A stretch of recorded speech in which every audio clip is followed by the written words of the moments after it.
예, 지방선거는 끝났지만 잡음이 여전합니다. 사실 국민은, 민심은 양당 거대 양당의 회초리를 들었죠. 그럼에도 아직까지 잡음이 이어지고 있습니다. 최강욱 전 의원이 했던 말, 굉장히 논란이 되고 있습니다. 관련해서 이준석 개혁신당 대표가 스타벅스 논란, 선거 막판에 이 선거판을 휩쓸었던 그 스타벅스 논란과 관련해서 이런 발언을 했었는데 그것과 관련 있는 이야기라 먼저 준비했습니다. 어떻게 선거를 앞두고 집권 여당이라는 사람들이 내세우는 주제가 스타벅스 때려잡자, 일베 때려잡자 이런 정도의 주제란 말입니까? 이런 식으로 인기 영합적 발언들만을 내세우면서 만약에 정치를 혼탁하게 만들어간다면은 집권 여당에게 아주 큰 경고를 보내줄 필요가 있다. 자, 정광재 전 대변인. 예. 자, 최강욱 전 의원이요. 국민의힘 후보 지지한 영남권 유권자들을 향해서 강도의 인질로 잡혀 있으면서 강도와 가까워진 모양이다. 이런 얘기를 방송에 나가서 얘기했습니다. 네. 예. 그다음에 주병기 공정거래위원장, 지금은 지웠습니다만 국민의힘 승리한 강남 3구 내란 일으켜도 상관없는 맹신이야. 이렇게 SNS 글을 올렸습니다. 이거 어떻게 해석해야 됩니까?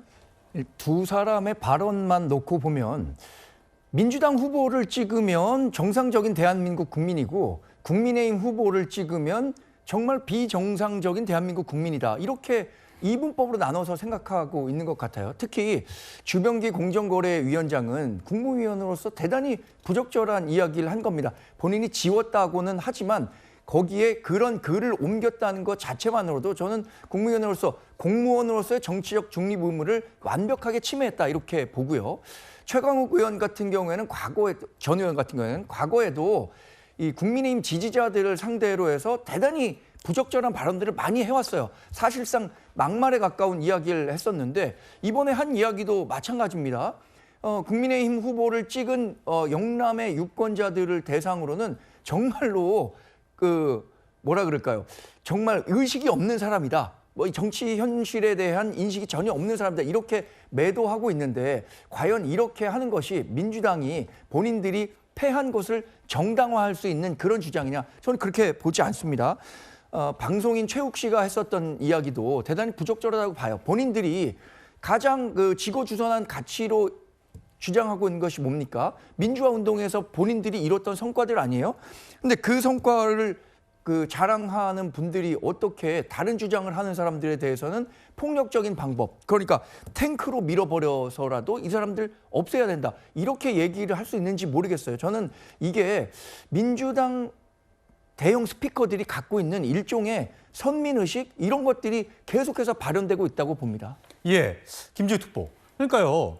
사실 5.18 민주화 항쟁 발생한 기념일에 스타벅스가 부적절한 마케팅을 했다고 해서 얼마나 사회적 지탄을 받았습니까? 대통령까지도 나서서 굉장히 준엄하게 꾸짖었는데 일베가 동경하는 게 전두환. 온라인상에서 일베 범죄만큼은 탱크로 밀어버려야 5.18이 아니라고 이런 말을 해도 되는 겁니까? 물론 개인 방송입니다만. 그리고 또 진보 진영의 여러 사회자로 많이 나서고 있는 이 정준희 교수도요. 합법적 방식으로 몽둥이 드는 건 반드시 필요하다.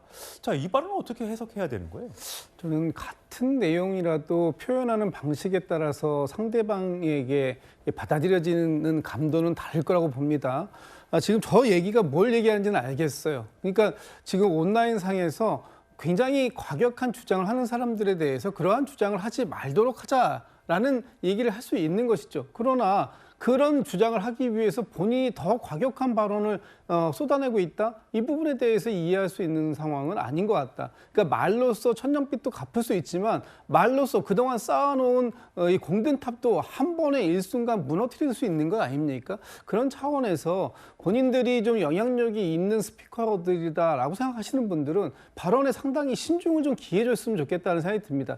물론 이 방송이라는 것이 공중파 방송도 있고 또 뭐 유튜브 방송 방송도 있을 수 있는데 유튜브 방송이라고 해가지고 자기가 하고 싶은 얘기를 갖다가 너무 과격한 주장을 섞어가지고 얘기하는 것 이런 것들이 일반 유권자들 국민들께는 굉장히 불편할 수 있다라는 겁니다. 같은 내용을 주장할 때도 그 주장이 상대방에게 합리적으로 들리도록 그렇게 얘기할 수 있는 그런 능력들이 좀 있었으면 좋겠다 이런 생각이고요. 그런 예. 측면에서 저 두 분의 발언은 내용적으로는 뭐 충분히 있을 수 있는 얘기를 했다라고 하더라도 표현의 방식이 상대방들에게 그렇게 공감받기는 좀 어렵지 않을까라는 생각이 듭니다.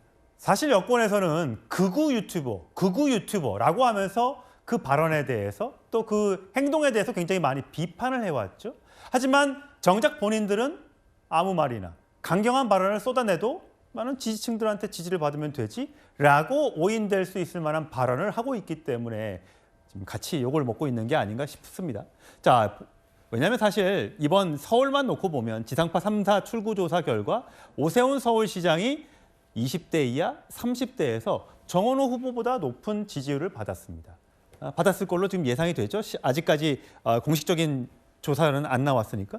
여기에 대해서 민주당이 어떻게 하면 젊은 세대의 지지를 끌어낼 수 있을까를 고민해야 되는데 그거를 일부 극우 젊은 사람들 이렇게 폄하한다는 것 자체가 민심을 잘못 읽고 있는 것 아니냐라는 해석이 나오는 것 같습니다.